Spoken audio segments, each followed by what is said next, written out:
Hello everyone, welcome back to another video. So in this video, I'll tell you how to fix unable to install iOS 26 beta update. Apple regularly releases iOS updates for other features for your iPhone. Keeping up with the trend, Apple recently released the iOS 26 update, but some users encounter issue while installing it. So in this video, I'll tell you how can you fix this issue. But first, subscribe to my channel for more upcoming videos and hit the like button. So let's start the video without wasting any time. First, I'm gonna tell you about essentials to download and install iOS updates. There are few things you need to ensure before you proceed to install the iOS 26 update. Ensure your iPhone is compatible and also you have over 50% battery. Connect to a stable Wi-Fi. Ensure you have sufficient free space. And the next step is Force Quit Settings app. If you are unable to install the iOS 26 beta update on your iPhone, force quit the Settings app. On an iPhone with Face ID, swipe up from the bottom of the screen and hold.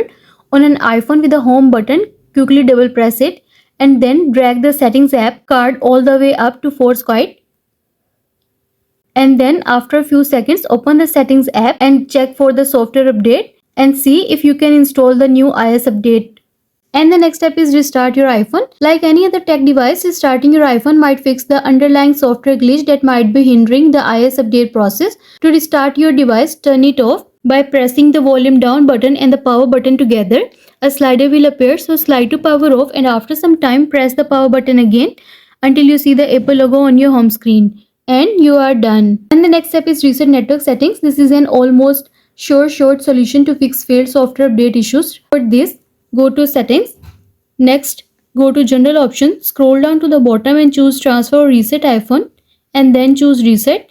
Next, choose reset network settings. It will ask you to enter your passcode, so enter your passcode and follow the on-screen instructions to reset network settings on your device and you are done. Once this is complete, try downloading and installing the update again. It will work.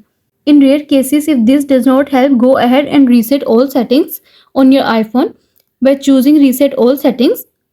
This too won't delete personal data, but all settings you have ever changed or added like notifications, keyboard, Wi-Fi, locations, VPN, etc. will reset to the default state. And you are done. I hope this video will help you to fix unable to install iOS 26 beta update. And also let us know in the comments below if you have any questions. Thanks for watching. See you in the next video.